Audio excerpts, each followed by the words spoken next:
Okay, everybody online, take note. Uh, my understanding is there is an accident on I-80 that has some people backed. So even some presenters, few presenters we're waiting on here. So give us a little time, and as soon as some people walk in, we'll be ready to go.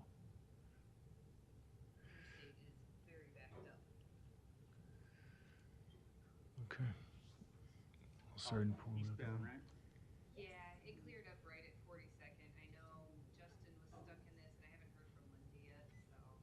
Yeah, she's in it. She's one of the texts. His is one. Who else?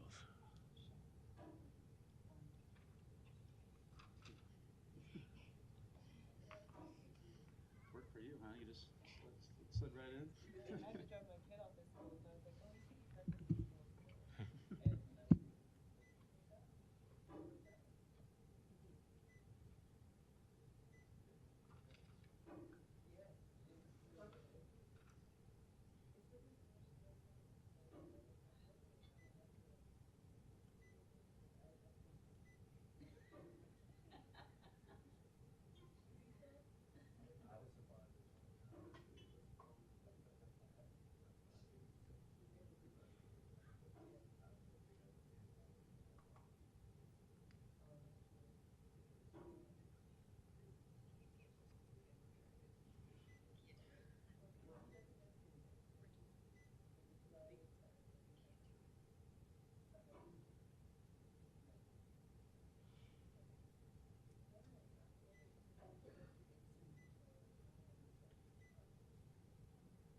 Okay. Um, can everybody hear on Zoom? Assume so. All right, good morning. We will say 45. We'll start the January Board of Health meeting, called up January Board of Health meeting to order. For the record, there's a official notice for daily record in front of me, and also on the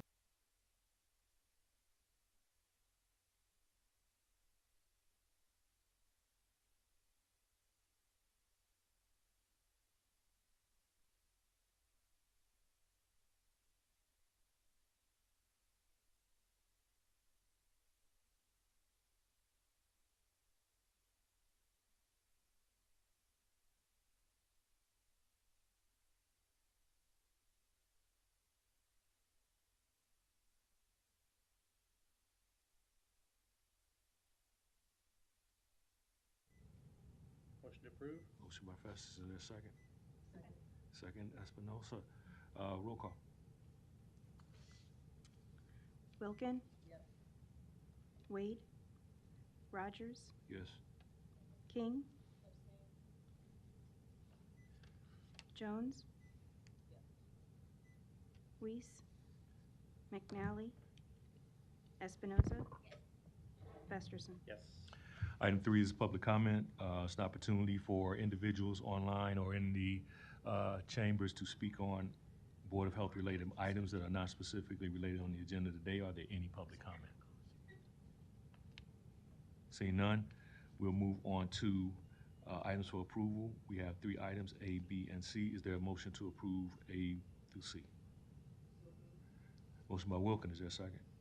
Second by King. Roll call. Sorry. Festerson? Yes. Rogers? Yes. Wilkin? King? Jones? Espinoza? Okay. Alrighty, we'll move on. We're gonna move to presentations, and then we're gonna work our way up to the last presentation. So you're up. I'm gonna bring you up first, yes, yes. All right, good morning, everyone. Thank you for having me. You're the only one that tamed the weather, so you're I'm ready to sorry? go. You're the only one that tamed the weather, so you're ready to go. Apparently.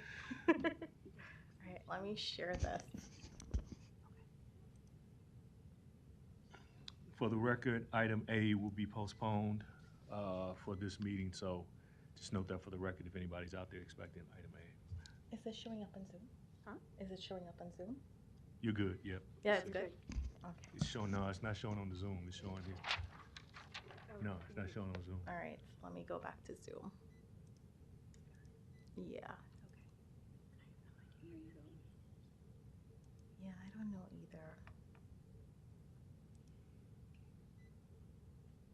It is now, yeah. You might wanna make that box minimized up there, so. Yeah, Why is it not? okay, go on. All right, and it's on Zoom. Perfect. All right, good morning, everyone. Thank you for having me. My name is Nadia McCracken, and I'm the Lead Poisoning Prevention Program Supervisor at Douglas County Health Department. Today, I'll just be giving a program overview as well as what we've been up to over the last year.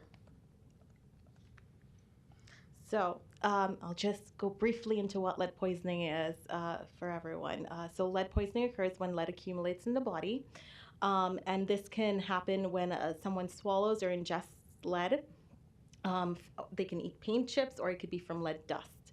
Lead is very common in the environment. It's present in pre-1978 housing, which is when lead was predominantly used in residential paint, and because it really held well over the years. And so we have a lot of older housing here in Douglas County, especially east of 72nd Street here in Omaha.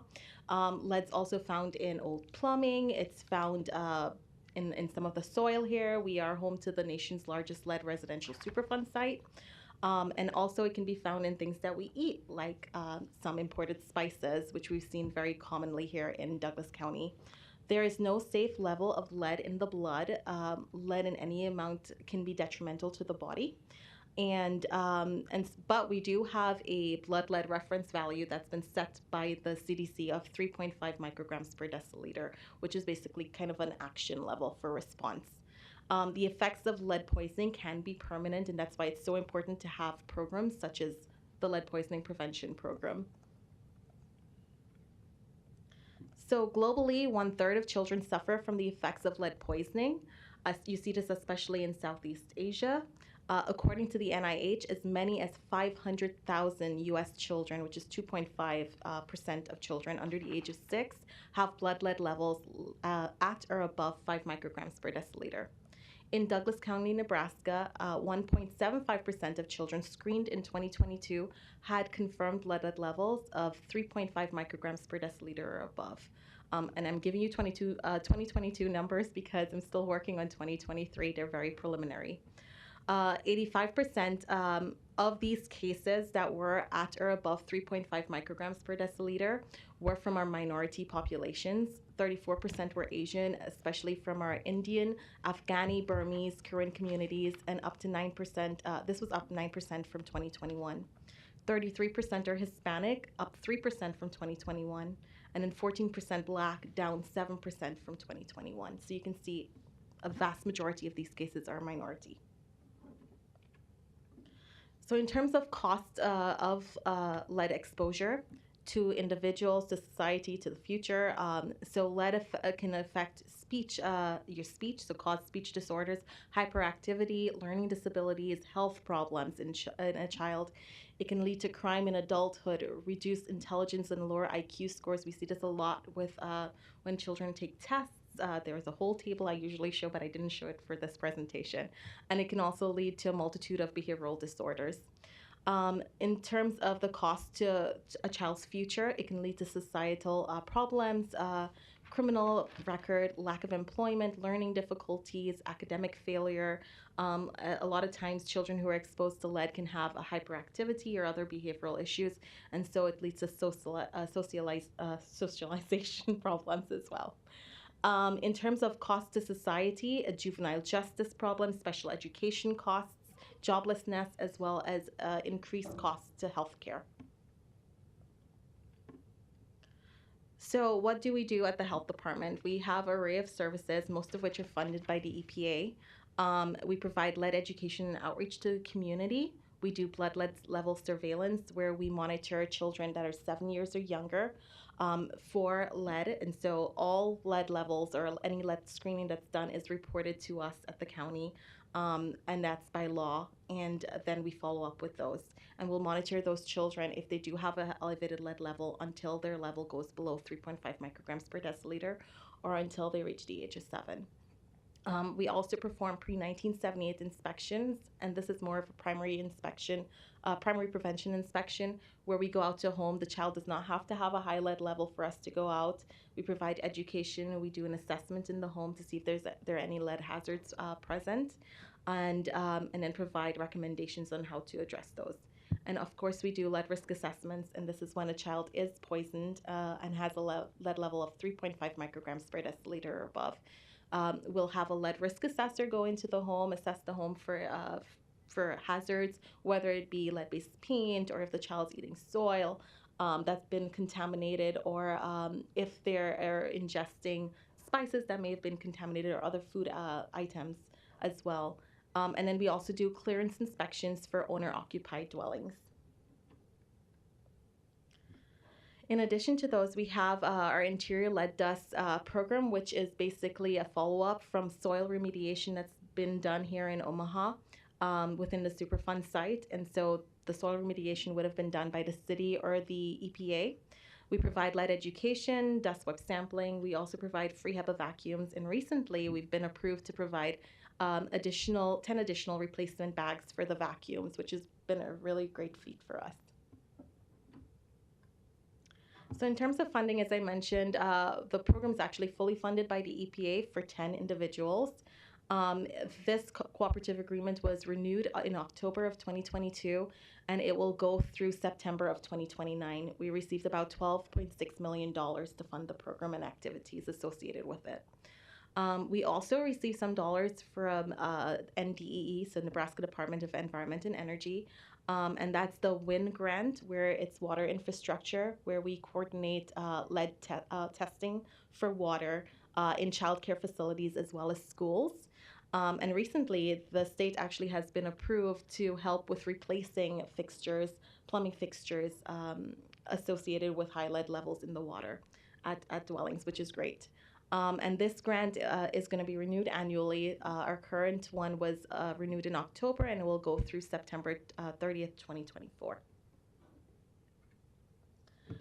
So in terms of staffing, as I mentioned, we have 10 members on our team. We have 4 lead risk assessors, 2 of whom speak Spanish, 2 lead program specialists, one bilingual in English and Spanish, and the other in Nepali and Spanish, in English.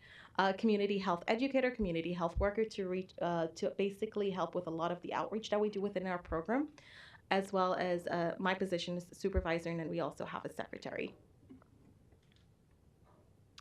So in terms of 2023, what we've done, there were 16,887 children that were screened here in Douglas County.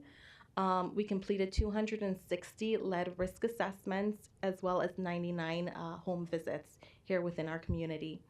We also, and the home visits, I want to mention, those were where the vacuum was provided to residents that have had their soil cleaned up for lead. We reached out to 13,683 individuals within our community to educate about lead poisoning prevention at 179 events. So we've been very busy last year. We also had a partnership with UNO for spice testing, where they had a class that actually, a chemistry class that did collect samples from local ethnic stores as well as Walmart and so forth, so other big box stores within our community, and they tested a lot of the spices there for lead. A lot did come back with lead present in them, and so just it was a great opportunity basically within our community to show why we have these programs, why we do testing, and also to get engagement from the younger generation so that they can spread the word about, being cognizant of what we're consuming within our bodies, and understanding that you can't eat the same thing over and over again because lead is something that's very cumulative. And then we also partnered with Creighton Nursing College. They did daycare screenings back in April and March of 2023. We're hoping to start that up again this year. It was something that was very beneficial to the community. We were able to screen children who hadn't been screened before at those daycares, and these were a lot of childcare facilities as well as in-home daycares.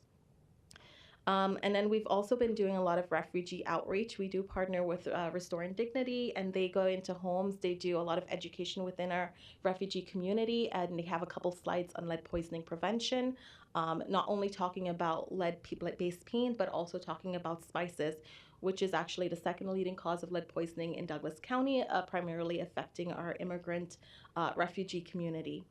And we also partner with the city of Omaha. They are funded by the EPA for their soil remediation program, and they also have a HUD program that we refer a lot of homes to, because we go in, we test the paint, we find out that it's leaded, but we also have to be able to have those resources to refer people that need them to address those hazards within their home, because it's really expensive to fix lead-based paint within the home.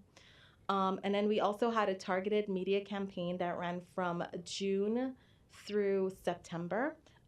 In the bottom here, kind of in the middle section, you can see that's what our billboard looked like. It had some crying babies, and we were really trying to push lead screening. We also sent out direct mailers to homes. We had billboards, bus bench signs. We have a website, fightled.org, where the residents can go to and request services from our program. We also provided a wide array of other ways to get into the home. We sent emails. We were like spam. We sent emails to raise awareness about our program. We did get quite a bit of feedback from the community, and so we saw an increased number in our home visits, which were down, and so we had gotten a lot more interest, which was really, really great for us.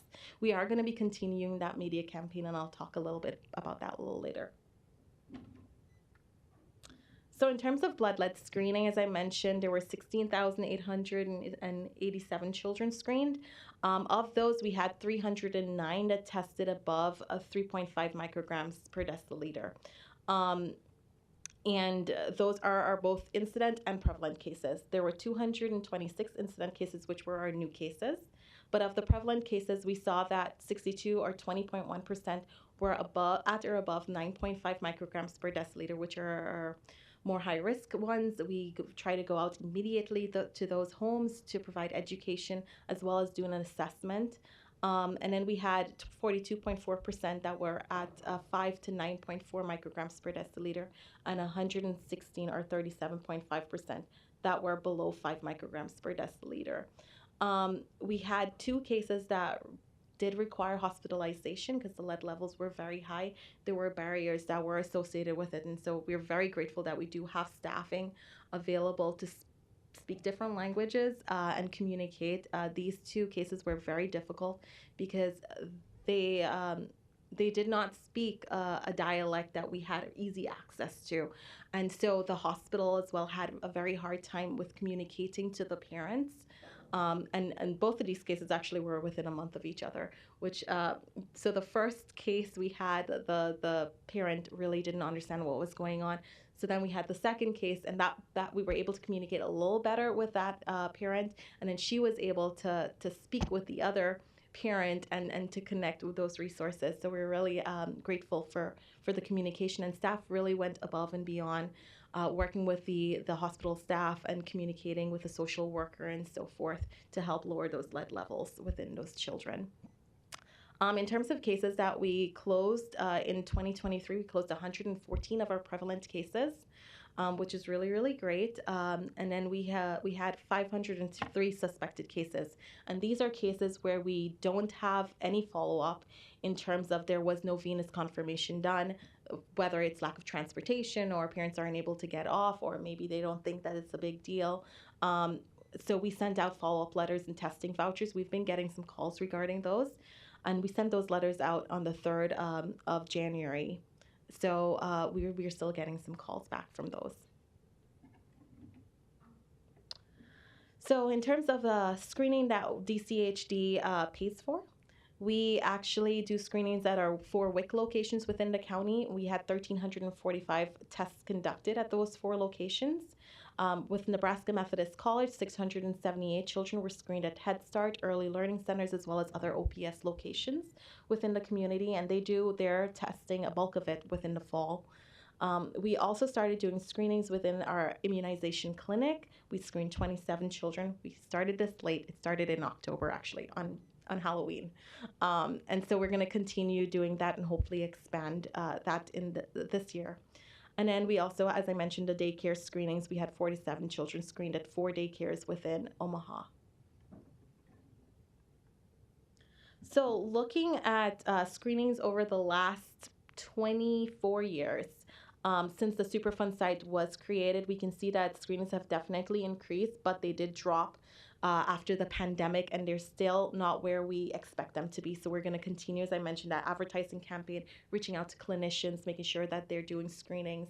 We've had a few bumps in the road in terms of lead care kits that we use at point of care devices, so the lead 2 analyzer.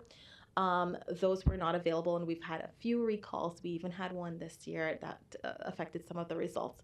And so we're working on improving access to screenings. The WIC clinics actually started up screening in July, so they didn't get to screen as many children as we would have liked to see.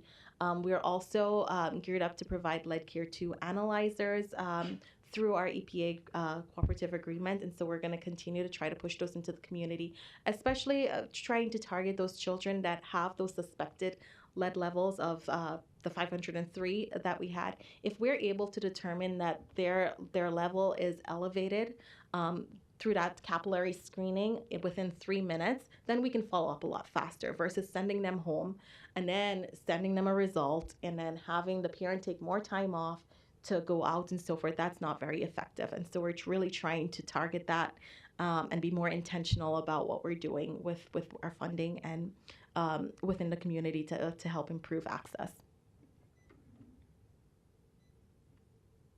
So in terms of distribution of screening, a lot of the screening is done within these yellow highlighted zip codes. Hold on one sec. I'm just going to hit this dismiss button. So that's the 11 zip codes within the Superfund site, or east of 72nd Street. And 9,382 children were screened within those zip codes. The rest of the kids were screened outside of those zip codes. We're still wanting screening to improve. It's very important that we have improved screening capabilities within Douglas County. We don't live in a bubble. Children may visit grandparents or relatives within those yellow highlighted zip codes. And so we really would like to see the risk assessment questionnaire conducted religiously throughout the Superfund site in clinics so we can improve those screenings. So we also had a rollout of our updated state blood lead testing guidelines, which we worked with the state to do. We're especially excited about the pregnant women risk questionnaire. This will help to target women who are at higher risk, whether they work in an industry where they are exposed to lead, or their husband or whoever it is brings home lead. We also live, as I mentioned, in a Superfund site. You do gardening in the summer. Yes, we do clean up soil at 400 parts per million, but that corresponds to a level of 10 micrograms per deciliter in the blood. So there's still lead that could be present within that soil, and it gets very dry here in Omaha in the summertime. So we're going to be pushing that pregnant women's risk questionnaire. We're trying to implement within our WIC clinics, working with our FQHCs to implement that as well.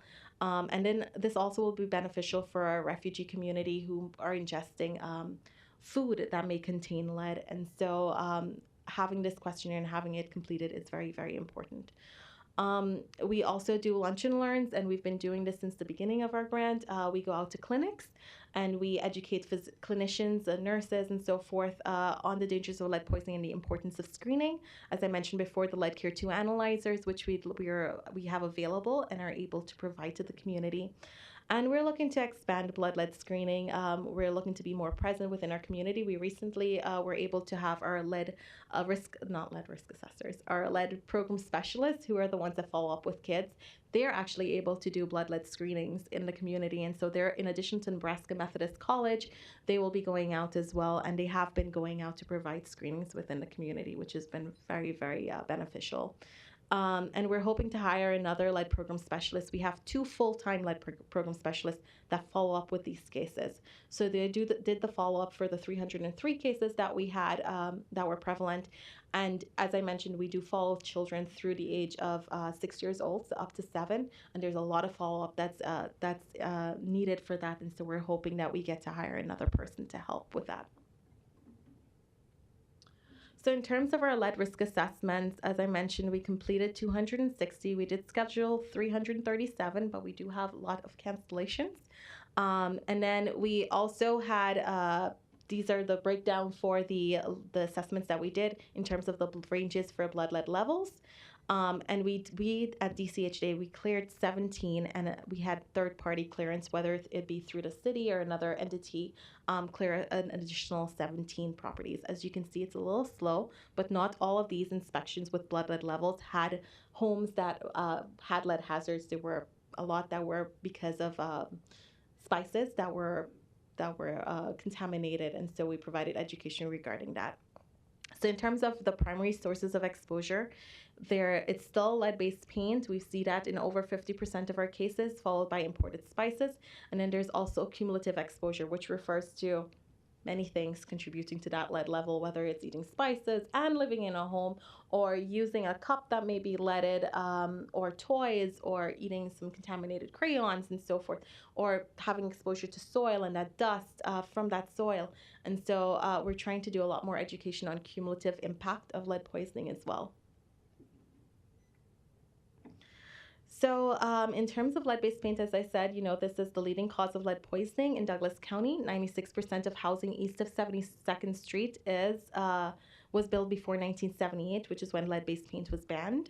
And so we recently have been approved, and I'm happy to say this, to provide free Swiffers to the homes with children that have blood lead levels of at or above 3.5 micrograms per deciliter, which will help with cleaning.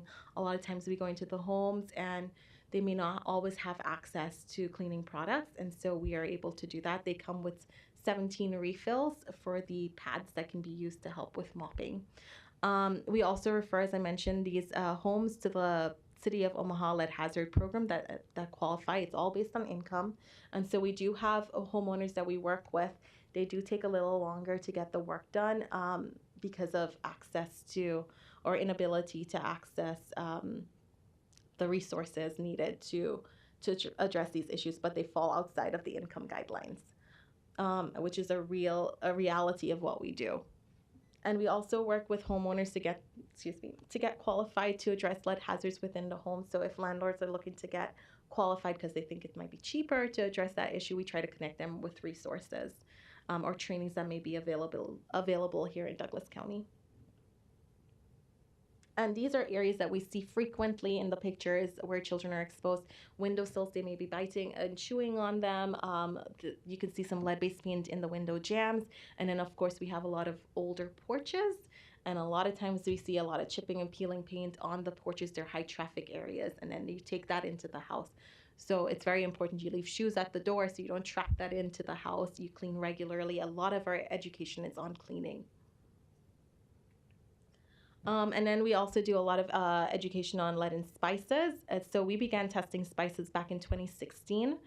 Any spice that's above 0.1 parts per million is considered a high-risk spice, and we don't recommend consumption, especially for children, since they absorb lead 4 to 5 times faster than you or I would as an adult. Between 2018 and 2022, we tested 426 samples of spices. And then we had 286 come back above that 0.1 parts per million. A lot of the spices were from India, Afghanistan, Nepal, Burma, Pakistan, among other countries from Southeast Asia. And so a lot of our education went towards that. But there were some that were bought at local ethnic grocers here, 63 samples. We had one that was over 600 parts per million. That was bought here. And then in terms of what we see, we do have a brochure that we created to avoid lead exposure from spices, and we've shared these with our food inspectors to help distribute within our community, and we're trying to do a lot more education with the actual owners of stores, and that's something that we'll be putting a lot more resources towards this year. And then we also have this little video that's been playing here that we share on social media talking about exposure to imported spices as well. Spices that we see coming back more often with high lead levels are turmeric, which has been touted as something that is really beneficial for your health, and it is. But if a lot of times it's contaminated with lead, and I don't know, you probably have turmeric, yes. So you probably have seen some. I don't know if you've seen it in the news, but so in Bangladesh they were adding lead chromate to turmeric to give it that bright color to make it more appealing to the consumer. And so the manufacturers were doing that, and they were asking like the farmers to do it as well. And recently, I believe they passed regulations, they implemented regulations to address that issue. So it is something that's known within the spice community and among manufacturers, and they are trying to address it, but we still have the issue. So we tell people a lot of times, make sure to go to consumer products online. You can go to the review, to Google to see, what spices are okay to take or to consume. Also supplements. We do some education on supplements because there is there's turmeric supplements that people take. And you can go online and you can find out which ones are safer as well. So through our testing, we have become aware of the increasing reality that some spices are leaded more than others. So we tell people, just be careful. The ones that you get outside of the country and you bring into the country might be will more than likely have more lead than the ones you buy at a big box store here. And then also making sure you're not consuming the same thing every single day. Change up the food that you're eating so you're not using the same spices all the time since lead accumulates. So in terms of that cumulative exposure that I spoke about earlier, these are other sources of lead poisoning. We see a lot of times soil can be leaded. There's a Mexican bean pot here that we found at a home recently that was leaded, and we provided education regarding that. There are 2 brass cups that you can see, those gold-looking ones, the brass cups. Those were also found at a home. The child was eating snacks in there, drinking water, and it was leaded. There's also a pressure cooker that's very ornate, that's used primarily by our Afghani community, and it can be leaded. And so when you cook in it, then that lead leaches into your food, and you may be exposed that way. Then there's lead in chocolate, dark chocolate especially, depending on where you're getting it. And so you just have to be a little careful about that as well. I know this is just not great. And recently there was an article about lead in hot chocolate. You can eat. Just be careful and Google. Google is your friend, and so you're able to see what's out there. And we have posted quite a bit of this on our website as well.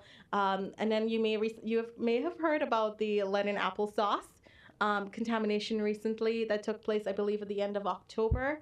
And so these 3 products here were recalled by the FDA, and there was an investigation that took place because there were quite a few children that were exposed to lead there. It came from the cinnamon that was added to the applesauce. So again, spices.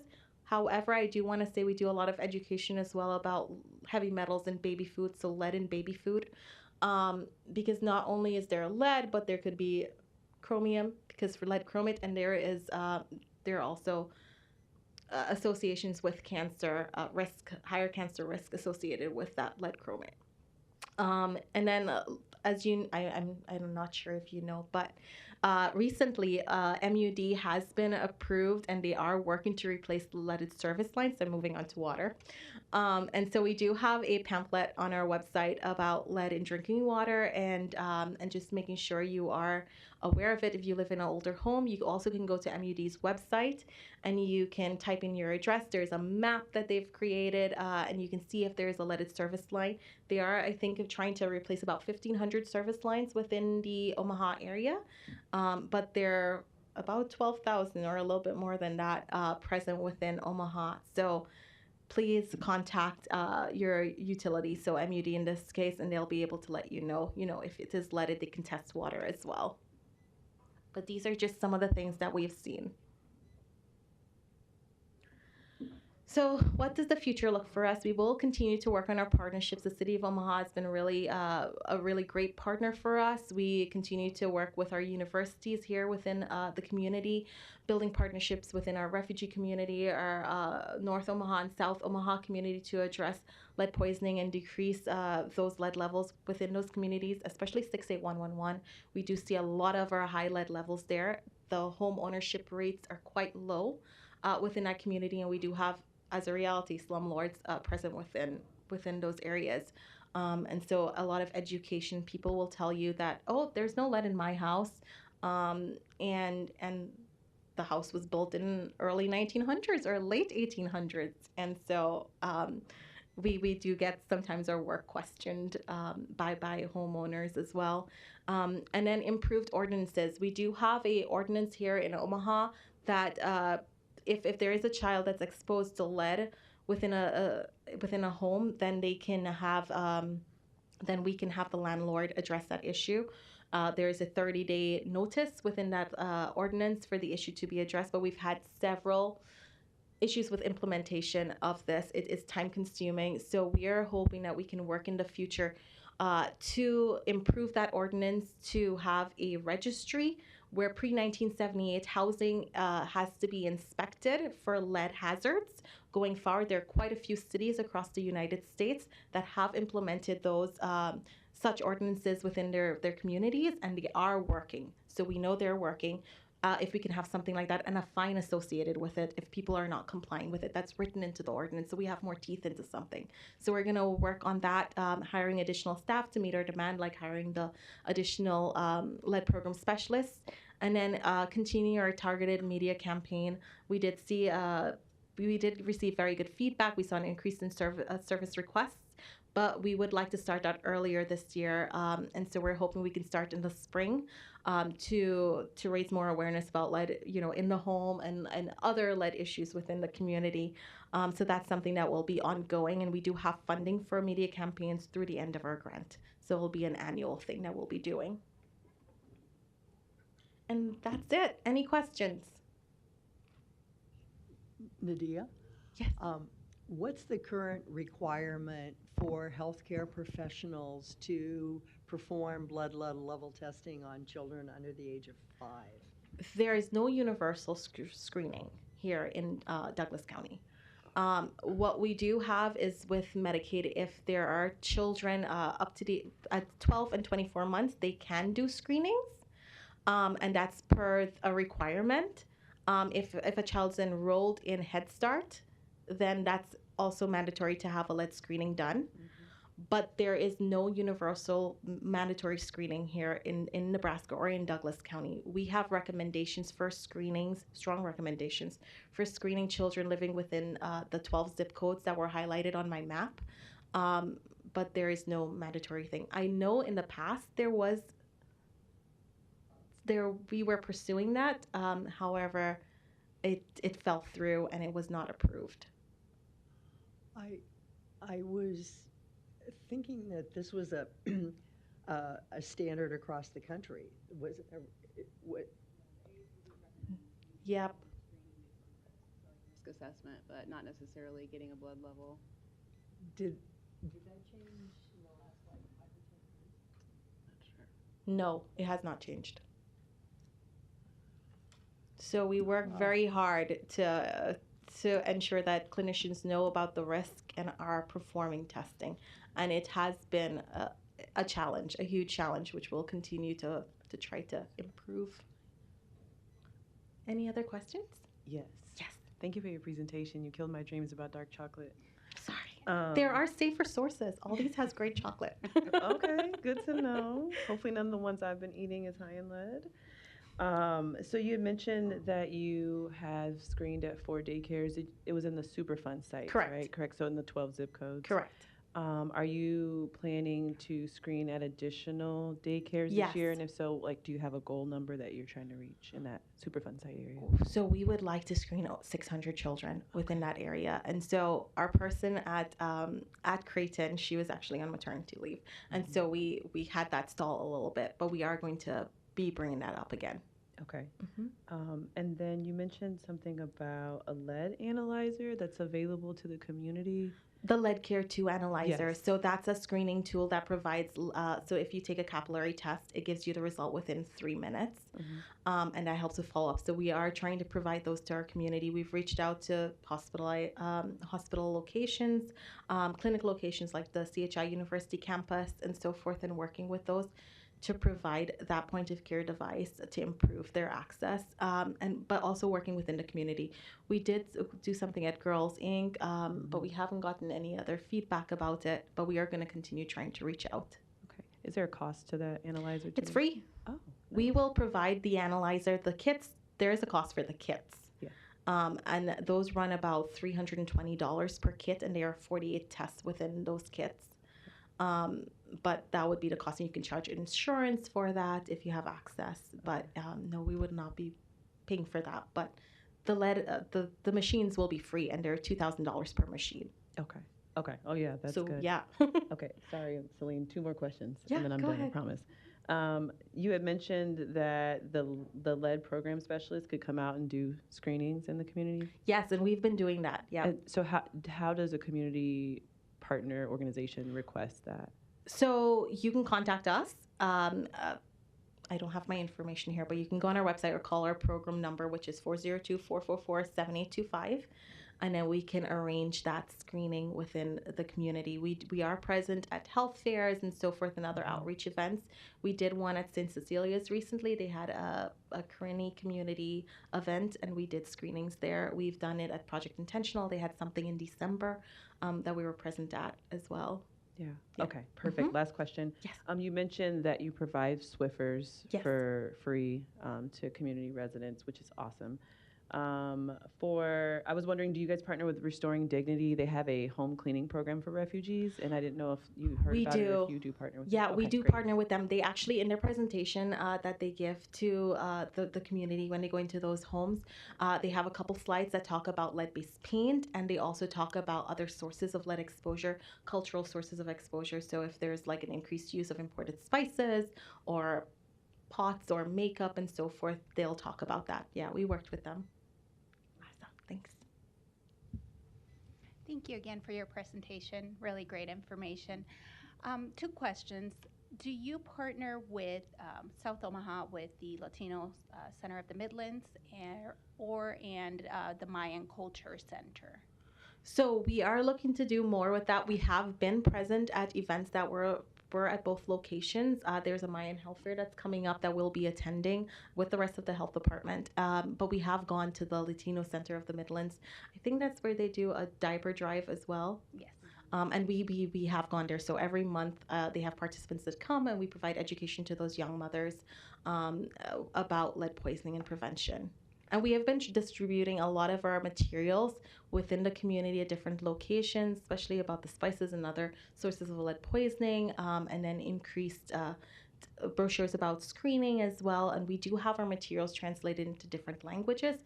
We do have it in Spanish, Korean, Pashto, Dari, Burmese, and so forth. And all that's available on our website too. Wonderful. And if we could please have a copy of this presentation as well. Thank Sure, you. I will let Heather have it. Thank Thank you. Any other? Yes. Thank you as well. A few questions. So you mentioned the pregnant women risk questionnaire, which is awesome. I think that's a great way to tackle this issue. Is that typically done at like a certain gestational age or like weeks? So no, we when you're pregnant, lead tends to be released from if you were exposed to lead in early childhood, it'll be released into the blood from the bones if it was stored there. And so when you get pregnant, then there's a higher risk associated with that of that leaching into the blood. We don't have a recommendation for it being done at any particular time during your pregnancy, but we recommend that it gets done. So whether it's done by the OBGYN, we've worked trying to get them done at the WIC appointments because they do hemoglobin screenings as well. We just would like it to be done at some point earlier on. It also helps, not only is the screening important for the mom, but also, for that fetus that's developing and then being born into, breast milk. If that mom is breastfeeding, then that will be transmitted to the child. But we're also using it as an educational opportunity to, even if you don't come up as having lead within the blood, that you are aware that there's lead present within the environment and so forth. So we have created a pamphlet about the issues associated with, or risks associated with lead to the unborn child, and I think I had a little picture of it within the presentation, but that's also available within our website, and we've been dropping those pamphlets off at clinicians' offices, especially OBGYNs. Okay, because I'm thinking of a case, and it's often hard to track down and try to make sure that, of course, you guys are following up with the families and making sure that that's connecting and that they're being monitored appropriately, but also giving recommendations for the rest of the kiddos that are in the house, or the mom that may be breastfeeding. Like, do you tell them to stop? Do you tell them to try to move somewhere else temporarily until the issue is figured out, or what kind of recommendations do you guys provide? So if it's a source that's related to lead-based paint and they may have done renovations, which we see quite often, we do ask that if they're able to move to somewhere else, that they do that. But also education about proper barriers when you're doing work within the home. And also we do provide recommendations for if one child is exposed within the house, that the other children get screened as well.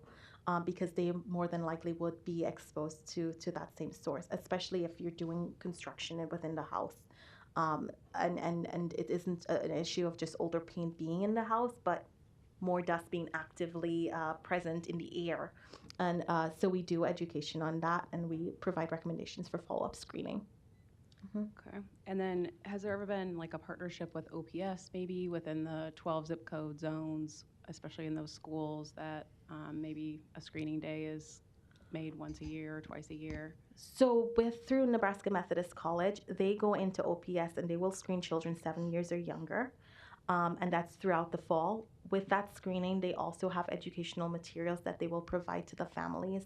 So if a child's enrolled in OPS, they will receive a letter in the summer, like the beginning of summer, that the screening will be available, because we do require consent from the parent, and they'll send information home with that packet about the importance of lead screening to the parent for them to sign off. So yes, we do partner with them. Okay. And anyone with like an IEP, any student that might be struggling with behavioral issues, is it recommended that then they also are screened for lead poisoning? We are working more on that. That is something that we've seen a lot where there's misdiagnosis with a child that maybe have been exposed to lead and then having that associated with autism, which a lot of times it isn't autism, but it's just that symptom of being exposed to lead. And there's more research coming out about that. And so we are going to be trying to address that issue. It's something that has been brought to our attention. We have not currently been doing so. Yes. I appreciate your comprehensive presentation too. I think when you have an environmental hazard like this, you have to think about it in a comprehensive way because it occurs in so many different forms, like you described. And as you indicated, the City of Omaha has taken on responsibility from the EPA for the remediation efforts at this point, both in the soil and largely in the housing. So I think you described yourself as a partner with them. You're referring cases. You're helping folks access those resources, particularly when you come across hazards in the home. Is that an accurate way to describe it, and has that gone well? Yes, it has gone well. We've seen a lot of homes be remediated for lead. So their funding is also limited. They get about $4 million over a period of time. I think it's 4 or 5 years to address 150 homes. And we do have a large housing stock. As you saw, we had 300 prevalent cases of lead. Oh, hold on. Sorry. And so we would like to see more funding available within the community to address the hazards. And so that's something that we're hoping nonprofits will step up or be created to address those hazards. I know Lutheran Family Services took over for Healthy Housing Omaha, and they're doing more healthy housing, addressing mold and so forth within the homes, older homes within the community. And so we're looking for more organizations to step up. There are a lot of HUD funding available. It's great if the community can get involved and take ownership of that versus it coming from a governmental organization. That would be very, very good for the community. More buy-in, people would be more accepting of those services and would apply, I think. And what you're seeing is the need still far outstrips the resources, right, to address it? Yes, correct. You did show also a graph, though, that would indicate, I think, that it's a massive undertaking with the Superfund site that we had and the soil issues we had and now the home issues we have. But it would seem the graph would indicate it's been successful in addressing the issue with dramatically reduced blood levels in the community, right? Quite. It has been successful. It's one of our successful stories at the health department. Screening has gone up with the funding that we have received from the EPA. We've been able to be more present within the community, inform people about screening opportunities. And so yes, it has definitely benefited our community, but there's still work to be done.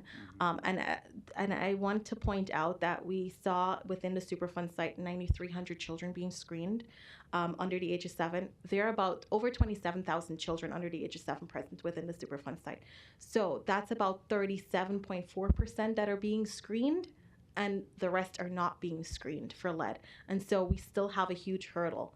So yes, it does tell a great story, but we do have children who are still not being screened, so we don't have the whole picture. We just have the picture of what the data gives us. in your mind, the priority needs to be lead removal in homes, and then also the food concerns with spices and education around that. Yes. And then I appreciate you also highlighting the lead service line issue with MUD. That's also a major concern in this area. Thousands of homes that are potentially impacted by that. So I do think it's important we get the word out on that program. Yes, and we do have that information on our website as well, and we provide the information to homeowners when we go out to their home to let them know that, you know, it may be leaded. Contact MUD, find out if it is. Prior to this occurring with MUD and their approval for the lead service lines replacement, we would refer families for the free testing that MUD did, so that families would be aware of if there was a leaded service line or some component within their home that was leaded, so that they were aware, you know, if they needed to run their water for a certain amount of time to clear that line, to decrease exposure as well, because it's expensive to replace plumbing. It is. I think it's a financial barrier to most people in that situation. I Exactly. think. And do you know if resources have been identified to help folks address that? Not within the homes, in the childcare facilities as well as the schools. The state, if the lead level is above 1 parts per million, I believe they will not parts per billion. Sorry, they will go in and they have funds, and it's a rebate program basically where you foot the cost up front and then they will reimburse you for it. That's also a little bit of a barrier because not everyone has the money up front to actually get the service done and then wait for the reimbursement. But that's what we currently have. Thank you. You're welcome. Nadia, let me go back to Dr. Jones' question. So I'm curious, so who brought the IEP-led autism things to you all, the question she asked about the IEP's lead, and you tied it to the lead, the misinterpretation of autism. Who brought that to our attention? Who bought?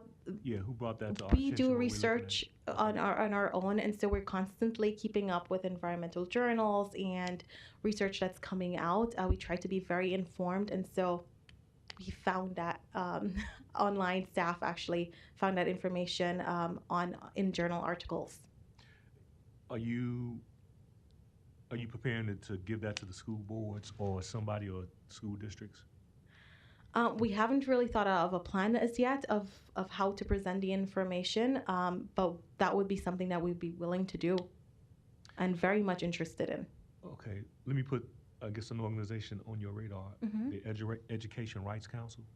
Okay, we can Yeah, reach I mean, out. I would Yeah, just, because I'm curious to what they would do with that tie you just made. yeah, we could definitely do so. And I mean, using platforms like this is very beneficial because we need all the resources that we can get to provide this information, because partnerships are so important. We can't do everything, you know, on our own. We have limited capabilities. So yeah, we definitely would be interested in working with them, providing that information. Let me ask you the spice question. How do you all go out and identify the spices? Do you just go to when you do the spice testing, do you go to grocery stores, homes? How do you? So what we do is we'll go out to the home. We have a questionnaire, a medical questionnaire that we go through, kind of identifying exposure sources. We ask them, you know, do you use imported spices? Do you buy from local ethnic stores? And then they say yes, and we're like, okay, show us these spices that you're using, and then we take those and we test them.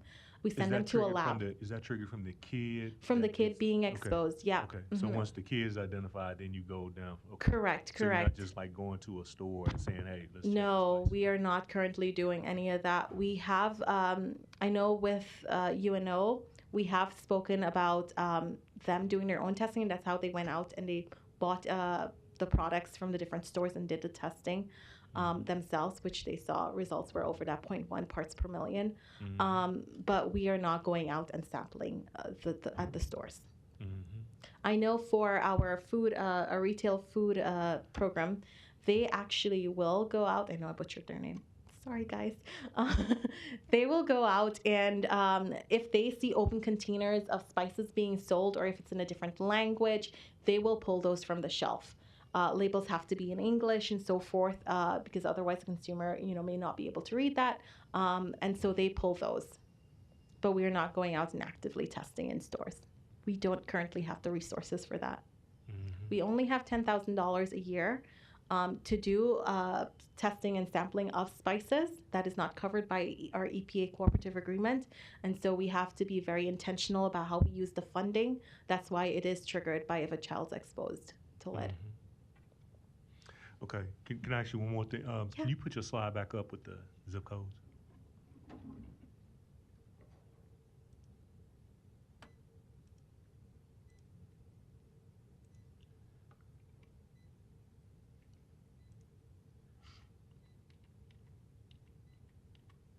Yes. All right, so I'm seeing that your stat of 85% of the high numbers are in the eastern part, on the eastern part of 72nd, and then the stats you made about 96% of the housing. East of 72nd Street. Yeah, Mm-hmm. 85% of, and I'm thinking if I wrote this down right, is it 85% of the people testing positive are minorities? Is that Yes, right? That's that down 84%. right? Yeah. Mm-hmm. Okay, now there was a narrative. Then the spice question came up that you can get it from there, but you identified the spices with a lot of ethnic backgrounds. I'm just curious, based on all that, the narrative that's shaping how we communicating this or trying to like. I'm just getting ahead based on where all that. I mean, it's obvious where all that data is pointing, but I'm just curious, particularly on some of the questions that's posed. Like some of them were posed like, do you test the schools in this area? I'm just curious what thoughts you're giving to trying to get ahead of that. So addressing lead-based paint within older Yeah, because all the buildings. stats are pointing certain places. I'm just curious where your thought process is with some of that, because I know some of the questions talked about, testing the schools in that area. I'm just curious how we're thinking about. Yeah, it would be Getting great ahead of the if game. and I'm not sure what the testing is like within schools, since we deal mainly with residential dwellings. But as speaking, as a health professional, public health professional working in this area, it's important for the schools to be tested if they're not being tested, especially the older buildings. And then there's older plumbing as well. That's why it's so important, with the WIN grant for schools to participate if they haven't done testing of their plumbing. It may be a dispenser, a water fountain, or a water dispenser that children are getting their water from. And so I know a lot of schools are moving to replace those fixtures. But yes, it would be, I'm not sure what the testing is like for lead-based paint. I mean, that's my question. I'm wondering, should we, and I guess I got to ask them at some point. I'm wondering, do the FQHCs cross this up with school-based health clinics? Could that help you identify what some of them are doing, or are we tied up like that to where I don't know what they're doing if they are, but I'll have to ask some of them. But I'm just wondering if there's a way to just to get up front ahead of this earlier, since there's no mandatory testing on anything. All the data last year and this year pointing straight to the same place. I'm just wondering, it's telling you where it's at. I'm wondering how do you. It is telling you where it's at. If you know the age of a house, it was built before 1978. There's a high likelihood that there's lead-based paint present within that structure if it hasn't been upkeep throughout the years. And so I think that's very indicative of where we need to look.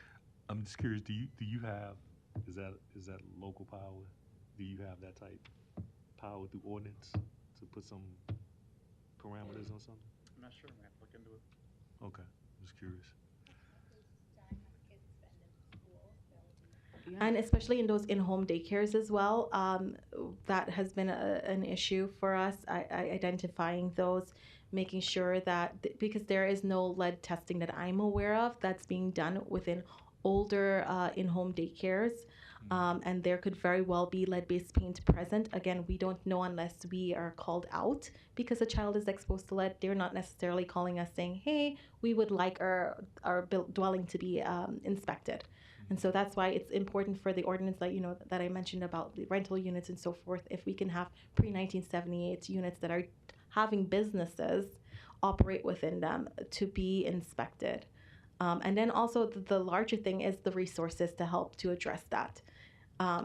It's expensive. Okay. It seems like any kind of effort that's made within the school system should actually encompass probably all elementary age kids because of the pandemic, and that so many kids were lost to follow up during that Yeah. time. So Yes. not just trying to capture people under 7, but actually doing all of elementary school. Yep. All right, thanks, Nani. It's Thank you. very informative. Thank you. Thank you. We'll stay with the presentations and before we go back to and go to the Environmental Health Division update. Please.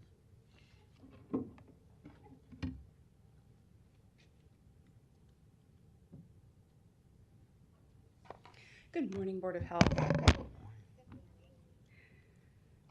You'll probably notice pretty quickly that I am not Dr. Figs. So I am going to give you just a very quick 6-month check-in, essentially, for our environmental health program. Last year, the board had requested that we check in with our divisions a couple times a year. So you heard from Dr. Figs back in, I think it was June. And so it was just that time for them to kind of roll around again. My presentation will probably not be as in-depth as Dr. Figs's was, but hopefully you still get a good idea of what's happening within this program, and I'll also give you an update on what we're doing in terms of the chief position there. I'll get this all set up for you here.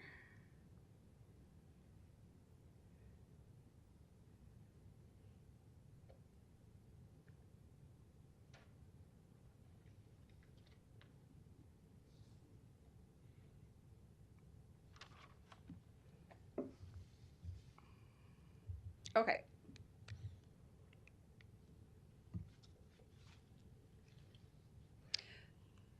So this is just a quick program overview for those of you who may have forgotten what all our environmental health program does within Douglas County Health Department. We do air quality monitoring. That's both for indoor and outdoor air quality issues. So indoor, we're primarily looking at issues related to mold. Outdoors, there is a whole range of different pollutants that we are able to monitor for through our 6 air monitors that are placed around town. If you're ever interested in knowing what's happening with air quality, you can go to our webpage at Douglas County Air Quality, and you can actually look and see kind of what's happening in terms of pollution within our community. Right now it's pretty quiet. However, when spring rolls around and the burns start happening down in Kansas, I'm sure that will change. We also do sanitation. So our sanitarians go out and do inspections for residential and retail pools. They take on sanitation complaints. So, sometimes you may see waste of varying kinds in a neighborhood or in an industrial area. If somebody lodges a complaint, our sanitarians can go out and inspect that. They also do permits for non-dog, non-cat, and non-mini pig domestic animals and bees. Pest complaints, so we get lots and lots of calls, around things like mice and other types of pests that might be in multi-unit housing areas. And they also do some work around wastewater inspections, around on-site water sanitation and sewage and those sorts of setups. They're able to go out and do some inspection there. And then we have our food safety and compliance, which also has been known in the past as retail food. So food safety and compliance is basically our food inspection program. And we have a team of inspectors who have territories around town who are able to go out and inspect all of the almost 3,000 restaurants, food vendors, food trucks, temporary events that we have here in Douglas County. These are just a few of the things that we've seen happen in the last 6 months with our environmental health program. First, I wanted to brag just a little bit on food safety and compliance.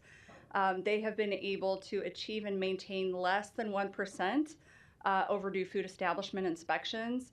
That is actually a huge deal and virtually unheard of. Typically, you walk into any food safety program and they're going to tell you how behind they are on inspections. Our new supervisor, Adam Carlson, has made a huge effort with his team to really get Omaha back up to where we should be and only allow less than a 1% overdue rate, essentially. And they were able to not just get there, but they've maintained it for several months now. And I'm so proud of them for that extremely hard work that's ongoing. It's such a cool thing to be able to say that and know that we are one of the safest communities really to eat out because our food inspectors are so on the ball with getting their inspections completed. We also made progress on updating Chapter 11 of the city ordinance, which we like to call the food code here in Omaha. And this is basically the roles and responsibilities that our food establishments, food and drink establishments are responsible to carry out and keep going. So all of those requirements that they have to have in place to prepare foods and drinks safely within our community. Chapter 11 has been due for an update for quite some time, and our food safety and compliance team worked very hard to basically rewrite that entire code, and it is now sitting with the city attorney's office, who also has been working with our food safety and compliance team to make sure that it is ready to go and present hopefully soon to the community and to City Council for potential passage. We were able to hire a community health educator for food safety and compliance, and this is a really big deal when we start talking about environmental justice and ensuring that we have a variety of different types of food establishments in the community. This community health educator specifically is bilingual in Spanish. We have a very large Spanish-speaking restaurant population, if you will, and so this individual is able to help our inspectors do a better job of communicating and developing relationships with those food vendors or those food establishments, and also get a lot of our educational materials for our food establishment population translated into a language that they can better understand. So we're very excited to have that individual in place and be able to do a better job really for our Spanish-speaking community. We are also engaged with the Omaha Climate Action Plan. Climate action has been a very hot topic in past years, and we are very excited that Omaha is developing their climate action plan, and we're very grateful to be part of that process. And then we are also working with NDEE, that's Nebraska Department of Energy and Environment and Energy, to update commercial pool regulations. So when Dr. Figgs presented to you back in June, he gave you a whole list of goals that he had set out for this team. I wanted to give you just a quick update of what those goals were and then talk a little bit about the progress that we've seen there. So really the goals were around improving and developing staff leadership skills, developing policies, procedures, and protocols, and really making sure that the way we carry out our business in environmental health is standardized from inspector to inspector and from employee to employee. He really wanted to see the ability for us to flexibly collect data. Policy development is a huge area for our environmental health teams. Increasing staff awareness of the legislative and legal processes, diversify information access, and then assuring overall, really the biggest goal is to make sure that we are achieving environmental justice to the extent that we can. And some of the outcomes that we have seen from those goals include, first of all, our environmental health staff have really stood out as leaders in our accreditation process. They jumped in to lead domain teams and to work on domain teams. And our supervisor of air quality and sanitation, Russ Hayden, really kind of has stood out as someone who has championed our accreditation cause and has done a whole lot of work. And his teams have kind of followed suit with that. And so we're so proud of the example that they have set for others in the department. They have been extremely busy updating and writing policies, procedures, and SOPs, and uploading to a software package that we purchased called Navex.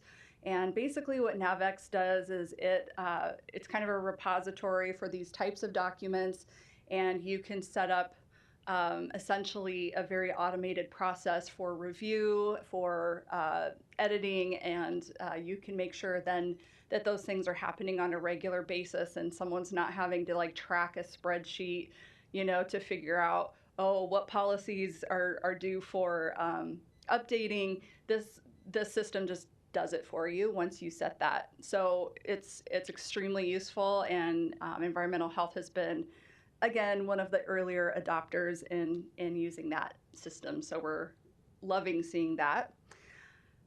We are in the process of implementing new food inspection software. So we were able to purchase software called Inspect2Go. I think Adam probably talked a little bit about that to you last month, but we are in the process of implementing that, and it's going to have really fantastic ramifications in terms of increasing the efficiency and the effectiveness of that food inspection team. It's also going to allow them to communicate their findings a lot more easily to the food vendors, retail establishments, and things like that. Again, overhauling Chapter 11, also updates to livestock ordinance, and working with partners to update those retail pool regulations, and then being part of that climate action plan. Just a couple of weeks ago, actually it was 1 week ago, I was able to give a kind of a legislative 101 training to our staff. Of course, our environmental health staff were part of that, and some of their staff were the very first ones to reach out after that presentation and say, how can we be involved? They provide subject matter expertise and opinions to me on different legislation that's out there right now. Specifically, there's a bill that is a carryover from last year around the REHS certification requirements. There's a cottage food bill that would allow people to essentially prepare certain foods at home and sell them. So it wouldn't be in a restaurant type or a food vendor type of environment where those foods were prepared.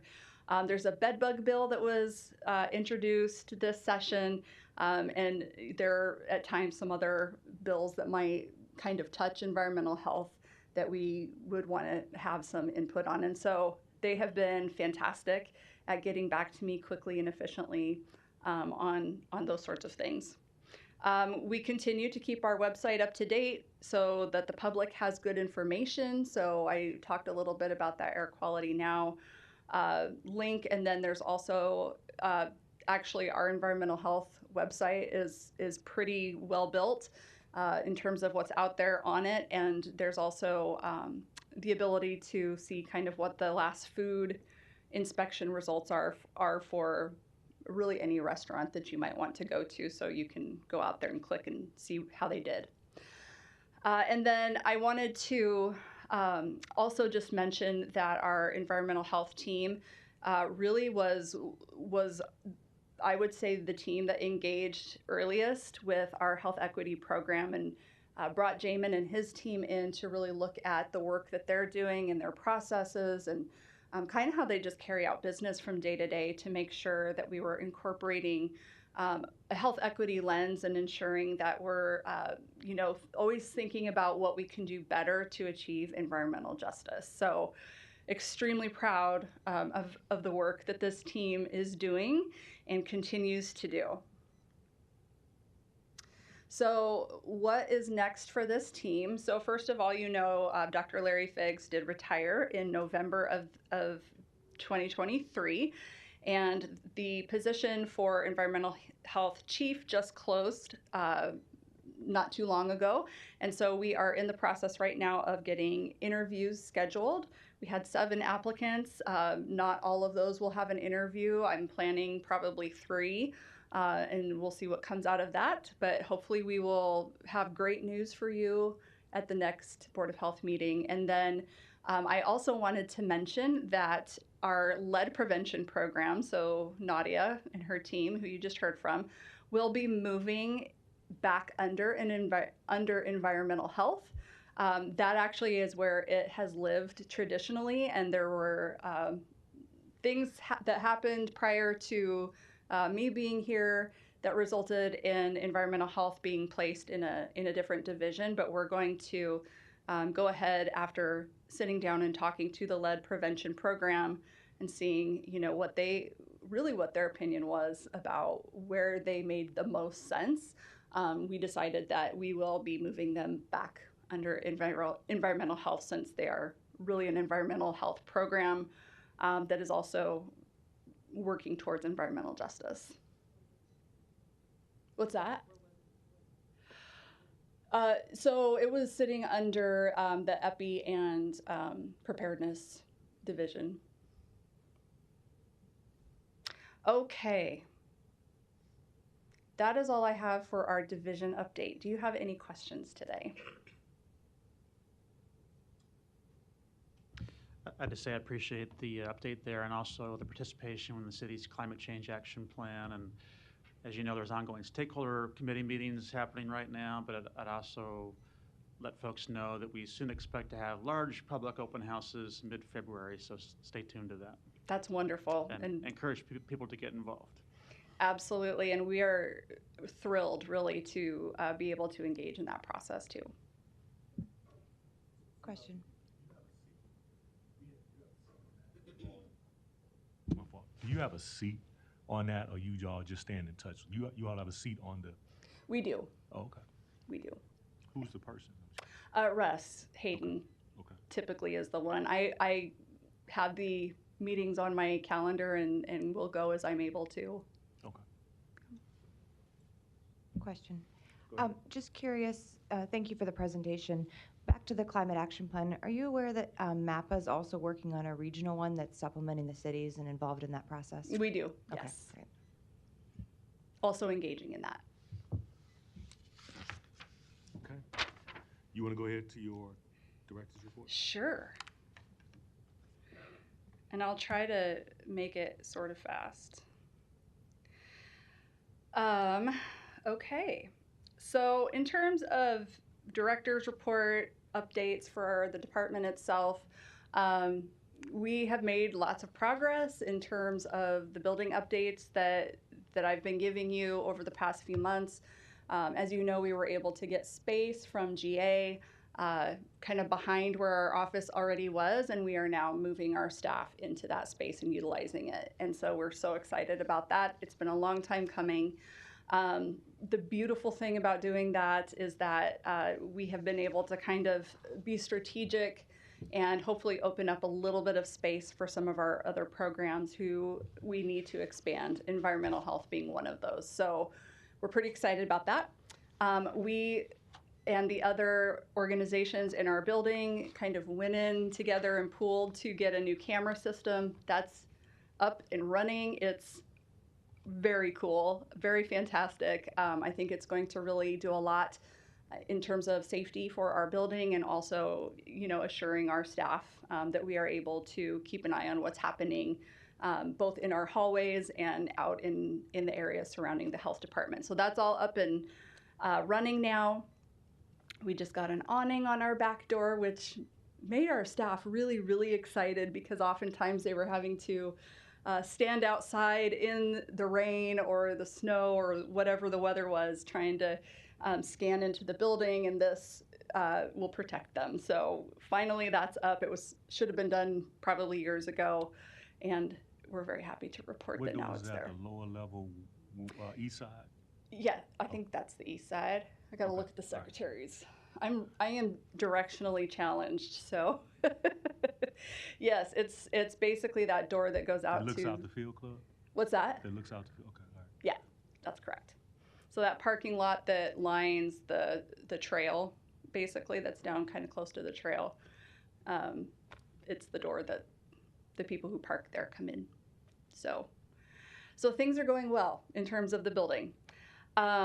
In terms of other updates, we did an after action review of our rabies response. So if you think back a few months, you'll remember the kitten that had the raccoon rabies variant, and we kind of initiated a huge response around that.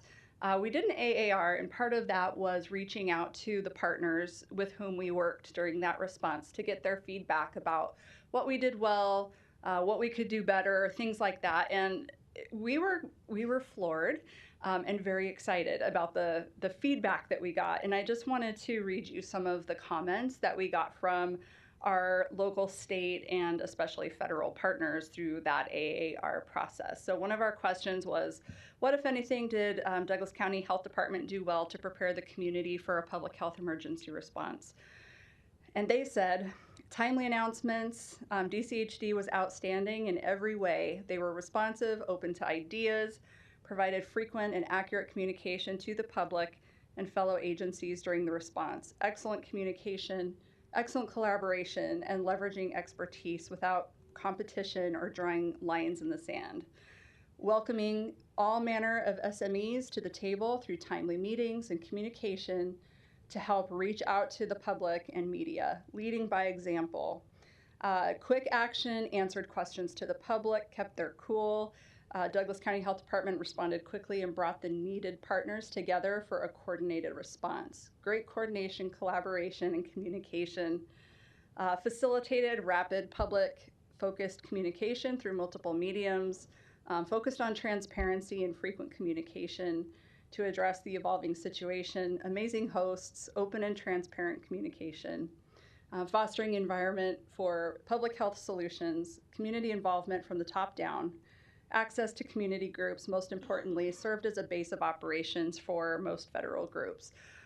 That's just one question that we asked on that, and that's the feedback that we got. And pretty much every question that we got really sounded very similar to that. And I think that it's so important for us to talk about how well it went, because response work is really complicated, complex, and sometimes really tough, especially when you have multiple partners coming in from multiple governmental levels. And this response went so well. And I wanted to, first of all, thank my preparedness team for doing such an amazing job of coordinating and really making this the response that it was. And I also want to thank our partners who did come together for us to work on this.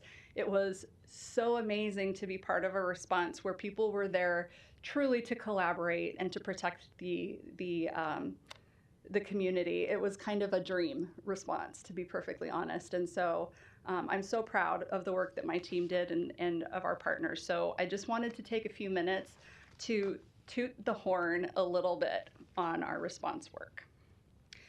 So thank you, Justin, and your team and everybody who was part of that response. The last update that I had for you today, and I will try to make it quick because I know we're a little bit over time today, was just to let you know that the legislative session did get started here at the beginning of January. So the session opened on January 3rd, and this is a short session, so it's 60 working days that the legislature will be in session, as opposed to a 90-day session, which is every other year. What that means is that the pace is pretty frenetic. I think today is the last day to introduce bills, and at last count, they were up to 489 bills that had been introduced in the last 9 days. So today is day 10. We'll see what happens there. We did change our process for advocacy within, so you probably know Friends of Public Health or have heard Friends of Public Health, which is kind of was the advocacy arm, and then you had NALID, which was another arm. We made the decision as NALID to absorb Friends of Public Health under the NALID arm, which simplifies and makes really our advocacy process pretty smooth.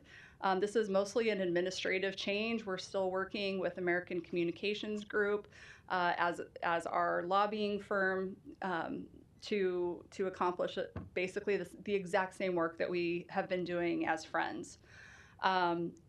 As such, we have already been reviewing all of the bills that have come out so far and have, as of, I think, last night, sent to NACO, Nebraska Association of Counties, our own priorities that we plan to focus on for this session.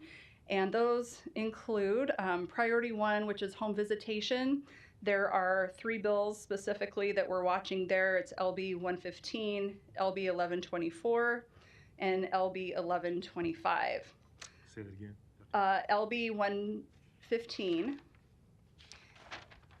LB 1124, and LB 1125. And I will also, as we solidify all of this, I will be putting this on your Board of Health intranet site so that you're able, or Google site, so that you guys can also see what's happening with all of these. Priority 2 is access to dental care. The bills under that include LB 358 and LB 935. LB 935. And while we don't offer dental services specifically at Douglas County Health Department, we know that this is an extremely important subject, and we do have other dental services and programs throughout town, and certainly we want to see access for our community improved. And then priority 3 is changes to local authority. So there's a carryover bill from last year, LB 421, that was introduced that would impact authority to implement directed health measures. So we are following that as a priority. And then LB 1111 was introduced this session and is one that we will be watching very closely and potentially taking action on. So I wanted to make sure that you knew what was out there in terms of our advocacy work through NALID. Through Douglas County Health Department, certainly there could be other bills that we're interested in and that we might provide letters of support or testimony around, but these are the ones that specifically all of the health directors in Nebraska are kind of coming together around to watch closely and prioritize.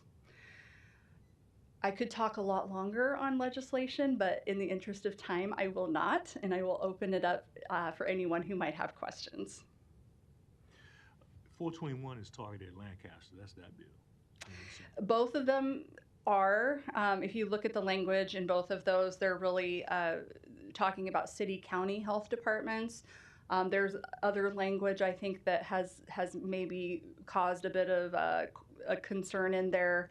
That we just want to make sure is where it should be in order to adequately protect the public.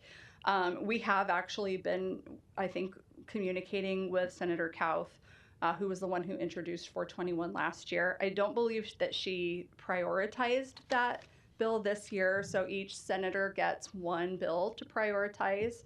And I don't believe this year she prioritized it, but that doesn't mean that it couldn't be absorbed into another bill somewhere. So if you're looking at something like LB 1111, you know, it wouldn't be unheard of to see maybe those 2 bills merge at some point, or even absorbed into a different one if it makes sense. So keep close eye on that. If nobody has questions, I'll just put on the radar, just so you know the context of what the discussion is, and I would just speak more to the county per se. There are a lot of threats out there. She just mentioned the health threats, but I would say just in regards to how the county's funded and how the health department's funded, there is a revenue source called the inheritance tax that's probably under threat, and for just the board to know how that goes. If there's the inheritance tax is taxed onto, anybody that inherits certain revenue. There's probably less than a 1% number of people that actually get that tax. The big piece of it really, I think, is farmers complaining about taxing of land when it transfers, but what it will have from the county, particularly here, is if you get into a situation where evaluation numbers are low, you kind of draw on that as kind of a reserve to balance the budget. Right. And that's been how it's been used. If that's gone, that's going to put departments in a very big stress. Yes. And so the other piece is probably not just the county, but probably this proposed 3% lid limit on all local governments. And my gut is, if that happens, that is really going to just Yes. shock the whole system, because there will be massive things that will have to be cut, let go, and it will affect a lot of things in this department and just all over the county and probably local governments all over. So Yeah, and I would suspect that NACO is probably taking up those pretty strongly, and we will certainly interact, and help out in whatever way we can there. We really value our relationship with NACO and being able to be part of them, and so certainly there are many bills out there that we have an opinion about, and might even, like I said, we might testify, we might send letters one way or another. Through NALED, we picked priorities that we knew that we could champion, that perhaps others wouldn't, that there might not be as big of a presence around. I mean, the thing just to note for the board members is the department is so heavily federally funded that you won't see a bad hit, but if the revenue source leaves from the general fund, there could be some, all the choices will be relative to departments was close. I mean, it would, what means severe in one department won't be that indifferent. So everybody will be hit, but I think just everybody needs to be on notice and watch, because if that happens, the budget letter will be out in March, and by April you'll know what happens. And if that is, it's going to be rough. We've been planning for the March budget letter for months now, and just knowing kind of what the issues are out there in terms of, I mean, we've been hearing about the inheritance tax potential for some time. We also would love, as an agency, to get to a point where we're not as reactive and we're able to plan from a place of better stability. And so we're talking about some creative ways we might be able to do that going forward. But yeah, we are preparing for what we think we'll see in that budget letter that comes out later this year. Well, lastly, I'll say on that, for public knowledge, I mean, the county's budget is largely driven by property taxes based on the assessments. And last year, the total assessments were somewhere, what the assessed value was for the county over was about 12% increase. It's not final, but the number I keep hearing from the assessor's office is 3 to 4%. And pre-COVID, you needed 4% just to break even. So post-COVID, if it's 3%, if nothing happens at the state, we're likely going to be cutting. So in the field. Okay. All right. Thanks, Dr. Hughes. Absolutely. Thank you for your time today. If nobody asks questions on reports, I do have one question for you while you're there, Dr. Hughes, which I'm just curious. That is, from those reports, are you all got any concern based on those the RSV, flu, and COVID numbers that were in the report? I knew there was something else I was going to talk to you guys about today. So, it's something that we are keeping our eye on. And actually, I had pulled it up so that I could just do are we okay? I know we're over time. Yeah, we can go. Okay. I mean, they haven't been enforcing it, so we just... No one's come in and yelled at us yet, so hopefully we're good. I actually think we're good, so... Okay, in that case, I'm going to give you just a really, really quick respiratory illness update, because I meant to do that anyway. Okay, so you guys probably recognize this. This is our landing page for Douglas County Health Department. And then we have our data dashboard, data portal dashboard, which is where we are going to visit today. So this used to just be for COVID-19, and now we've updated it so that you have a variety of different respiratory illnesses that we can look at. We know that we're seeing a lot of different respiratory illnesses. Some of it certainly is COVID, RSV related, maybe a little bit of influenza, but certainly there are a lot of other just nasty little bugs out there making people sick. So this week we're seeing our numbers down just a little bit. So hopefully you guys can see that okay. If you wanna zoom in and not look at the, years of data, you can always drag this thing at the top over and get kind of in a little bit closer. So we are, up, I would say, certainly from where we were even a year ago probably, but we are lower than we were in December. So certainly still seeing some of that COVID-19 that is floating around out there. We have never stopped recommending that people test if they're feeling sick, stay home if they're feeling sick. Certainly we still see people choosing to wear masks, and we encourage that. And of course, great hand washing is one of the very best things you can do during respiratory season. Take a quick peek at influenza here. So low is actually up just a little bit from where it has been. So we'd been in kind of the minimal activity, and now we're in low. So still not seeing a ton of activity, but it has increased just a little bit. So that is not unexpected for this time of year. And so we'll continue to watch this and just make sure that we have a good handle on what's happening there.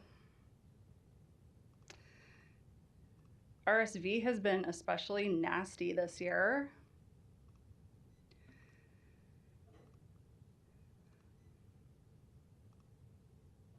We'll see if the circle of death will let us in here. I'm going to close some of these others.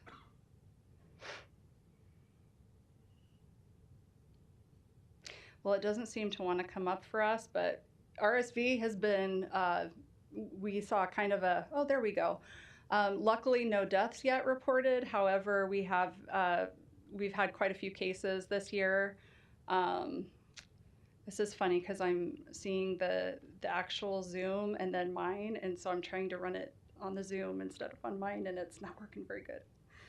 So here's kind of a little bit on what's happening specifically with RSV. So we had the darkest line on there is the current season, and so you can see, especially when you look at like the percent positive and the positive RSV tests, we've had really a pretty big spike in the positives that we're seeing. And so ER visits have had quite a spike as well. It looks a little bit different than the past few years. I honestly don't think that that's strange because the pandemic and really how we responded to the pandemic changed really the flow or the really the cycle, if you will, of RSV and some other respiratory illnesses during that time, because we had people who were staying home, who might have been masking in public, who were really doing more to prevent respiratory illnesses. And that, especially when you're talking about little people, kind of pushed back a little bit when kiddos were getting their immunity to RSV. So it changed just really what our normal trajectories looked like. And I think we're probably, seeing something I think this is a little closer to what it used to look like before the pandemic in terms of having that spiking kind of in December, January timeframe. But we'll see. We'll see what happens with that. I could be very wrong on that because we haven't had enough time pass for things to completely normalize just yet. So that's RSV for you. Let's take a real quick peek at hospitalizations related to respiratory stuff. So you'll see our capacity is not looking too bad right now. Med-surg beds, we're at 81%. In ICU, we're at 74%. If you remember back to, let's say, early 2022, this was close to 100%, certainly in the 90s. So we're doing okay in terms of capacity at this point. We don't have any COVID individuals who are on ventilators and haven't for a bit now. So that's fantastic. We're very glad to see that. So this data is, I'm sorry, my phone just started ringing. This data is available to you at any time. So this is on our dashboard, and you're welcome to go out there and take a look whenever you need to. And that's it for a very fast respiratory update. Well, then that's the Emmy music. And if there's nothing else, Sorry. there's a motion to adjourn. Oh, I forgot. Before we leave, I want to, Sunday, this is your last meeting. If you want to say some words. Gotta go to the microphone.